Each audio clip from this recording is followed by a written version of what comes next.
오늘은 제가 사진 한 장을 보여드리면서 말씀을 전하려고 하는데요. 보여지는 사진 뭔가 좀 수상하지 않습니까? 병실에 누워있는 사진인데요.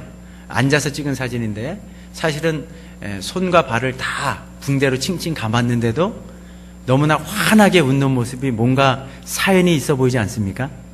이 사진이 뭐냐면요, 2005년도에 히말라야 산맥 중에서도 험하기로 소문난 이 졸라체, 이 정상을 정복하고 내려오는 길에 이 한 사람의 이름은 박정원 씨고 한 사람의 이름은 최강식 씨인데 이 최 씨가 후배입니다. 이 후배가 그만 빙하와 빙하 사이의 그 틈새, 크레바스라고 하는 이 틈새로 떨어져 버렸습니다. 이 두 젊은이가 이 로프로 줄을 서로 연결해 갖고 내려오는 과정에 이런 일이 벌어졌기 때문에 이 떨어지지 않은 선배였던 박 씨는 절체절명의 위기를 맞이하면서 중대한 귀로에 서게 된 거죠. 이 최 씨는 이 울퉁불퉁한 그 빙하 틈새로 떨어지던 그 과정 속에서 여기저기 골절상을 당했습니다. 사실은 가만둬도 죽을 확률이 굉장히 높아졌다는 거죠. 근데 위에서 박 씨가 고민이 됐습니다. 야, 이 로프를 끊어버리고 어차피 죽음의 문턱에 다다른 이 후배를 포기하고 나 혼자 하산해야 되는가? 아니면은 내 생명을 담보로 해서라도 이 후배를 어떻게 해서든지 살려봐야 되는가? 근데 결과를 보니까 어떻게 했습니까? 자기 생명을 건 거죠. 이 후배를 끌어올리기 위해서 2-3시간 동안 아주 사투를 벌였다고 합니다. 그 끌어올리는 과정 속에서요, 갈비뼈 몇 개가 부러질 정도로 그 극심한 고통을 아랑곳하지 않고 정말 악전고투 끝에 이 후배를 끌어올리는 데 성공했다는 거죠. 그래서 후송이 된 겁니다. 그래서 2005년도 주요 중요 일간지 그 기사 속에서 기적의 귀환 이래가지고 이 기사가 실렸던 그런 사진인데요. 정말 후배를 살리기 위해서 이 선배의 생명을 건 결단이 있었습니다. 또 갈비뼈가 부러지는 그 극심한 통증을 뒤로하고 최선을 다하는 그 헌신을 통해서 죽어가는 한 생명을 구원해내는 이런 놀라운 일들이 있었다는 거죠. 오늘 이 본문 속에는요,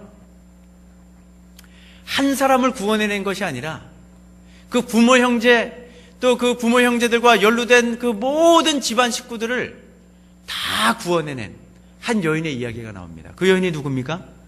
바로 라합이라는 여인이죠. 여호수아를 앞세운 이스라엘의 군대가 이제 가나안의 첫성 여리고를 점령하려는 바로 그 시점에 있습니다. 그런데 그 여리고성을 점령하기 위해서 정탐꾼들을 먼저 보냈는데 이 정탐꾼들이 라합의 집에 숨어드는 거죠. 근데 라합이 숨겨줬습니다. 그래서 너무너무 생명의 은인처럼 여겼던 이 라합, 너무너무 고마운 나머지 이 정탐꾼들이 이런 이야기를 하는 거죠. 오늘 본문 18절 말씀 보면은 우리를 달아내린 창문에 이 붉은 줄을 메어두고 모든 일가 친척을 다 불러 모으라. 그러면 이 여리고성을 점령해 갈 때에 이 붉은 줄이 내려진 이 집안 안에 거하는 사람은 누구든지 간에 우리가 살려주겠다 약속을 한 겁니다.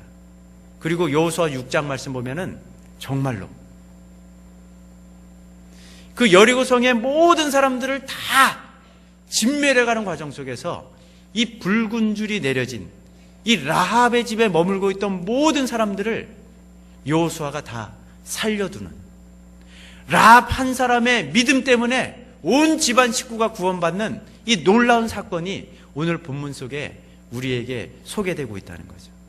그래서 오늘은 이제 예배가 끝나면 학습과 입교 세례식이 있는 이제 이 주간이기 때문에 제가 이 부분을 염두에 두기도 했고, 또 오늘 모두 예배드리는 우리 성도님들이 정말 하나님 앞에서 나는 구원받는 믿음을 갖고 살아가는가? 참 믿음의 고백을 하나님 앞에 올려드리는가? 하나님이 기뻐하시는 믿음은 어떤 믿음인가?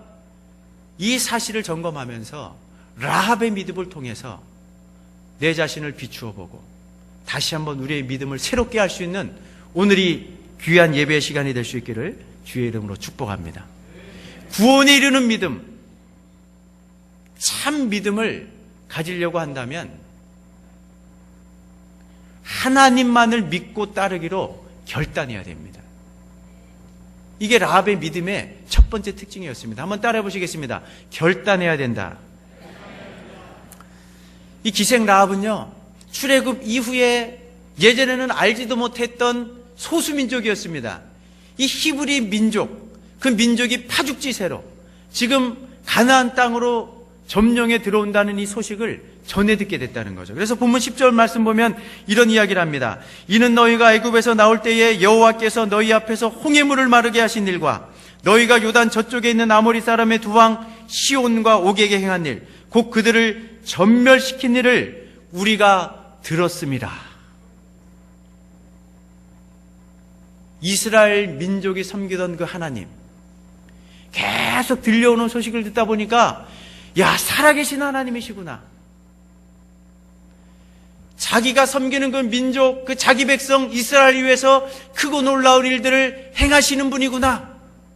이 소식을 계속 들으면서 사실은 이 정탐꾼들에게 이런 이야기를 하기 전에 이미 라합은 마음에 결정을 했습니다. 내가 일평생 섬기던 신을 버리기로 결정한 거죠.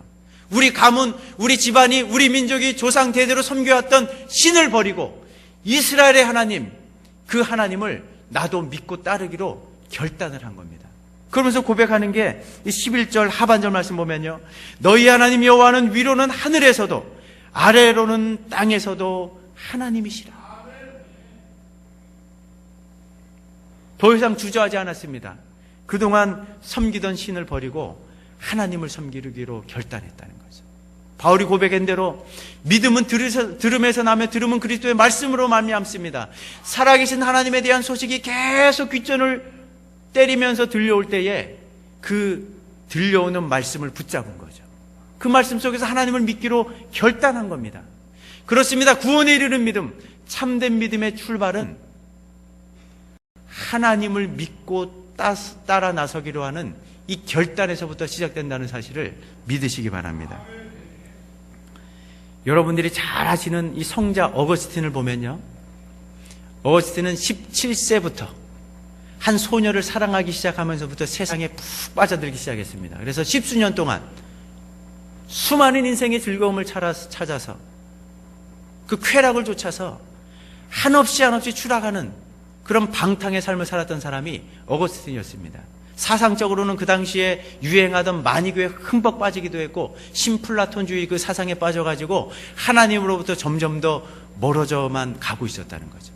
그런데 세상 속으로 빠져들면 빠져들수록 진정한 인생의 기쁨과 행복이 찾아오는 것이 아니라 그 어떤 것들을 즐겨봐도 그 마음의 절대 공간, 그 무엇으로도 채워지지 않는 허전함이 어거스틴의 마음속에 있었습니다. 그래서 30세가 되던 어느 날, 이런 허전함 속에서 뭔가 또 다른 은혜를 구하고 있을 때에 내적 음성이 들려옵니다. 성경을 펴서 읽어라. 성경을 펴서 읽어라. 성경을 딱 폈더니요, 로마서 13장 13절 14절의 말씀이었습니다. 살아있는 하나님의 말씀으로 다가왔다는 거죠. 어떤 말씀이 기록되어 있었냐면요, 낮에와 같이 단정히 행하고 방탕하거나 술 취하지 말며 음란하거나 호색하지 말며 다투거나 시기하지 말고 오직 주 예수 그리스도로 옷 입고 정욕을 위하여 육신의 일을 도모하지 말라. 이 말씀을 듣는 순간요, 어거스틴의 영혼이 완전히 얼어붙었습니다. 이 말씀 속에서 하나님을 만나게 됐다는 거죠. 그래서 이 말씀을 받은 이후로 완전히 달려가던 그 세상에서부터 돌이켜가지고 하나님께로 완전히 방향 전환을 했습니다. 회심을 했습니다. 그 이후로 하나님을 떠나지 않았다는 거죠. 한동안의 시간이 지난 다음에 과거의 왕년에 놀던 친구들이 찾아와가지고 또다시 세상 재미를 맛보자고 그렇게 유혹했을 때 단호하게 거절하면서 이런 이야기를 했다는 일화가 전해져 오지 않습니까? 너는 너지만 나는 그때의 내가 아니다. 구원에 이르는 믿음, 참된 믿음은요, 이런 단호한 결단에서부터 시작된다는 것을 결코 잊지 마시기 바랍니다. 성경 말씀 보면요, 우리 사도 요한이 우리들에게 권면합니다. 이 세상이나 이 세상에 있는 것들을 결코 사랑해서는 안 된다. 우리 주님도 말씀하시죠. 한 사람이 두 주인을 절대로 섬길 수 없다. 이를 미워하거나 혹 저를 사랑하거나 혹 이를 중요하거나 저를 경외할 수밖에 없는데 너희들이 하나님과 재물을 결코 겸하여 섬길 수 없다. 예수님 당시나 오늘날도 많은 사람들이 하나님과 재물 사이에서, 하나님과 돈 사이, 하나님과 물질 사이에서 끊임없이 주저합니다. 망설입니다. 방황합니다. 그러나 주님은 촉구하십니다. 돈이 그렇게 좋거든 돈을 나의 섬기기로 따라 나서라는 겁니다.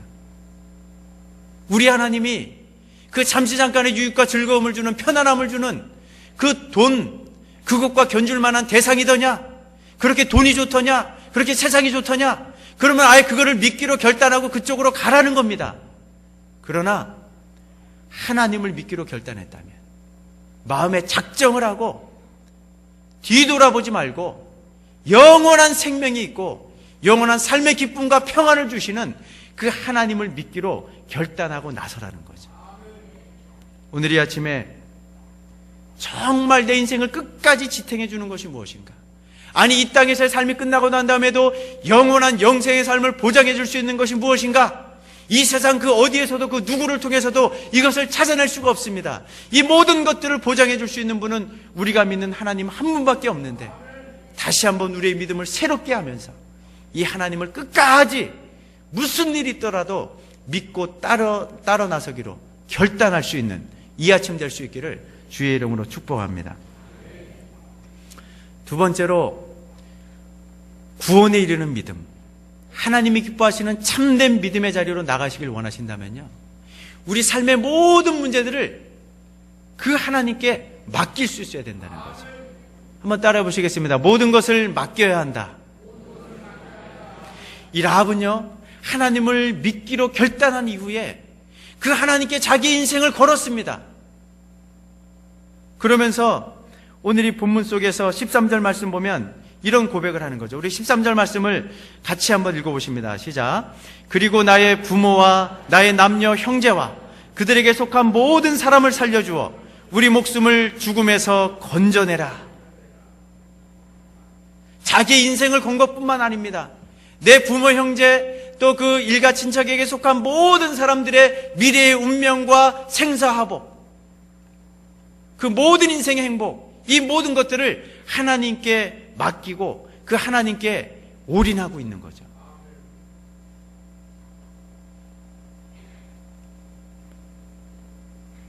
오늘 이 아침에 예배하는 우리의 모습, 또 우리의 삶 속에 정말 하나님 앞에 혹시 내어드리지 못하는 부분은 없는지, 하나님께 맡기지 못한 채 내가 여전히 그것을 부둥켜 안고 해결하려고 하는 그런 어떤 삶의 영역은 있지 않은지 한번 이 시간 점검해 보시기 바랍니다. 하나님이 기뻐하시는 참된 믿음의 자리로 나가길 원하십니까? 참된 구원을 경험하는 그런 믿음을 소유하길 원하십니까? 그렇다면 하나님께 내어드리지 못하는 부분이 없어야 된다는 거죠. 모든 문제를 맡기는, 이 라합과 같은 그 하나님께 모든 것을 내어드리고 맡기는 이 위탁의 삶이 우리들에게 있어야 된다는 겁니다.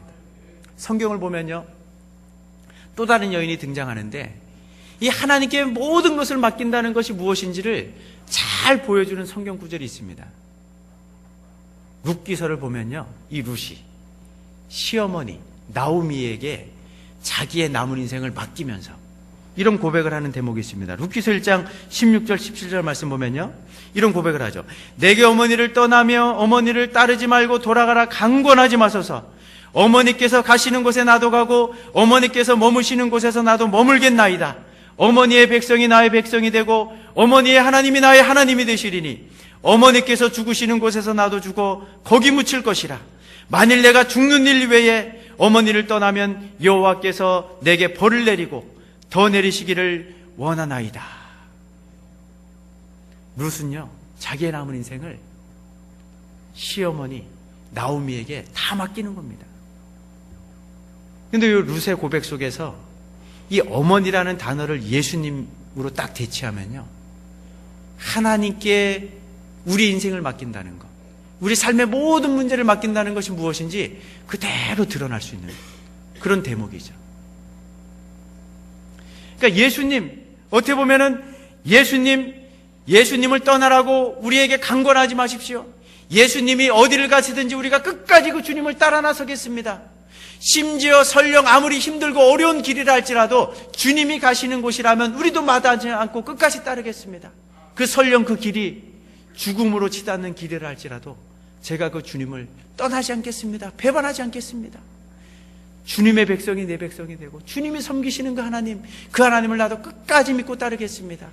죽음이 주님과 나 사이를 갈라놓기 전에는 무슨 일이 있어도 주님을 떠나지 않고 주님의 뒤를 끝까지 따르겠습니다. 이런 고백을 올려드리는 것이 위탁의 삶이라는 거죠. 제가 얼마 전에 신방을 하다가 하나님께 모든 것을 맡긴다는 것이 무엇인지, 그것이 무엇을 의미하는지 제가 오늘 권사님을 통해서 한번 생각해 본 적이 있습니다. 이 권사님에게는요, 세 자녀가 있었습니다. 첫째는 큰아들, 둘째, 셋째는 딸이었습니다. 근데 이 큰아들은요, 정말 엄친아였습니다. 너무너무 착한 아들, 너무너무 공부도 잘하고 너무너무 믿음 생활도 잘하는 아들이었다는 거죠. 그래서 이 아들이 연세대를 졸업하고 이제 장교로 군복무를 하다가 아마 수원 비행장에서 근무했던 것 같은데 갑작스러운 사고로 사경을 헤매게 됐습니다. 이 충격적인 소식에 남편은 중풍으로 쓰러지게 됐다는 거죠. 그렇게 간절하게 애절하게 기도했건만 하나님께서는 야속하게도 이 권사님의 기도를 듣지 않으시고 그 아들을 하나님의 품으로 데려가셨습니다. 하늘이 무너지는 것 같았고요, 하나님을 향한 끝없는 원망, 정말 신앙의 깊은 회의까지 드셨다고 말씀하셨습니다. 그런데 감정으로는 그런 원망의 마음이 막 일어나는데 이성적으로는 이 사실을 받아들일 수가 없는데 성령 하나님께서 그 권사님의 마음을 사로잡으시면서 부르게 하셨던 찬송이 있다는 거죠. 그게 뭐냐면요, 내 주여 뜻대로 행하시옵소서. 온몸과 영혼을 다 주께 드리니 이 세상 고락간 주인도 하시고 날 주관하셔서 뜻대로 하소서. 이게 위탁의 삶입니다. 내 눈앞에 내가 이해할 수 없는 일들이 벌어질 수 있습니다. 지금 내 앞에 벌어진 일들 내가 받아들일 수가 없습니다. 납득할 수도 없습니다. 그러나 찬송의 가사대로 내 주여 뜻대로 행하시옵소서.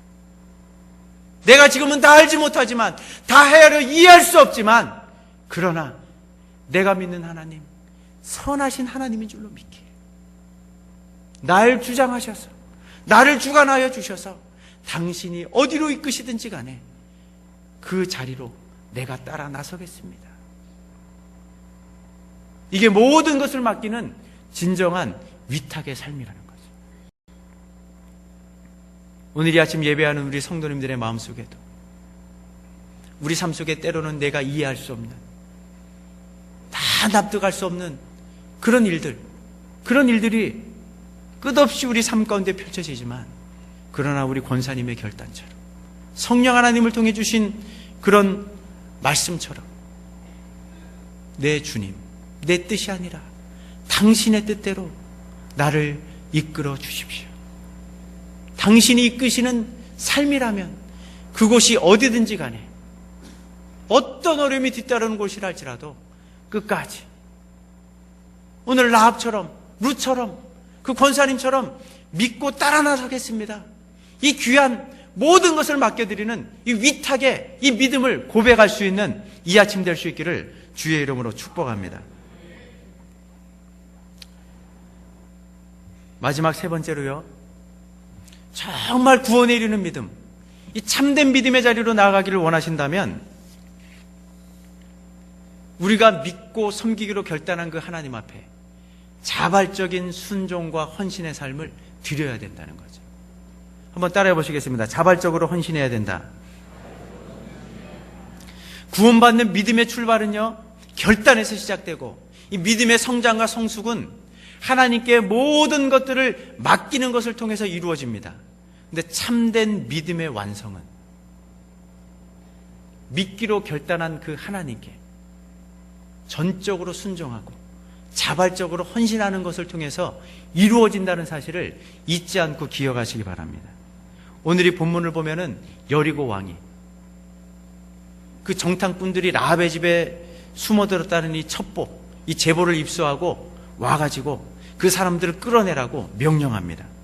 그런데 라합은 이미 하나님을 믿기로 결단했습니다. 이 내가 지금 숨겨둔 이 자들은 하나님이 보내신 자들이기 때문에 이 정탐꾼들을 목숨을 걸고 숨겨줍니다.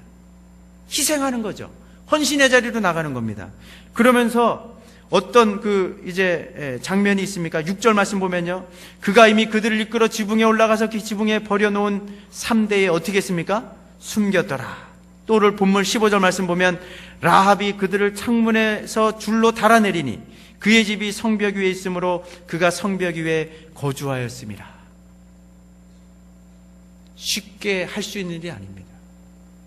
행여나 숨겼던 것이 발각되면 라합도 죽어야 되는 거죠. 자기의 생명을 담보로 그 정탐꾼들을 숨기고 있는 겁니다.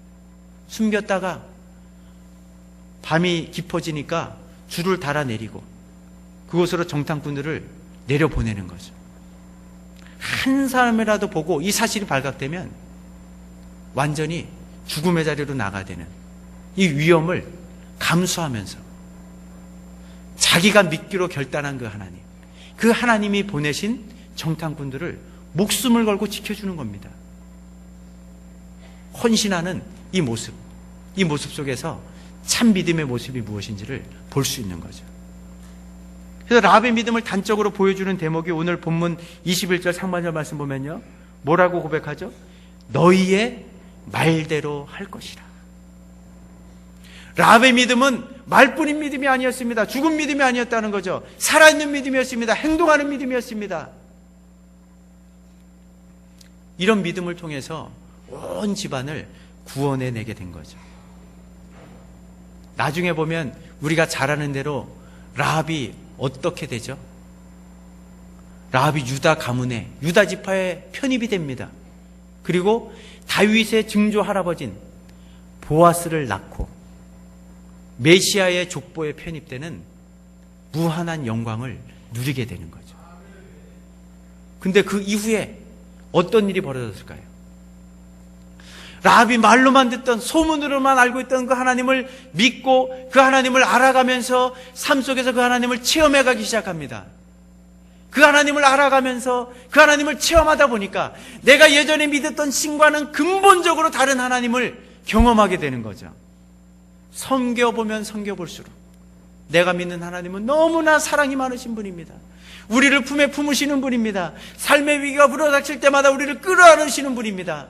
나를 나물 나라 고아처럼 버려두시는 분이 아니라 내가 고통 가운데 신음할 때 우리의 작은 신음에도 응답하시는 그 하나님, 없는 것 같지만 우리의 등 뒤에서 우리를 북돋아 두시고 넘어졌을 때는 손을 내밀어서 우리를 일으켜주시는 그 하나님, 한 번도 우리의 삶 속에서 실망하지 아니하도록 우리의 걸음걸음을 인도해 가시는 하나님, 그 하나님을 체험하면서 그 삶을 되돌아보니까 그 어느 것 하나 하나님의 손길이 닫아들지 않은 것, 미치지 않은 것이 없도록 그렇게 신실하게 자상하게 우리를 도우시는 그 하나님을 체험하게 되는 거죠. 그러니까 누가 명령하지 않아도, 누가 강제하지 않아도 그 하나님을 섬김의 자리로 나가는 겁니다. 자발적인 섬김, 이 기쁨이 충만해가지고 하나님께 헌신하는 자리로 나갔던 것이 라합의 믿음의 특징이라는 겁니다. 신명기 말씀 보면 자발적인 종의 규례가 있습니다. 이건 어떤 규례냐면요, 어떤 노예가 한 주인을 섬겨보니까 이 주인이 너무나 인격적입니다. 나를 너무나 잘 대해줍니다.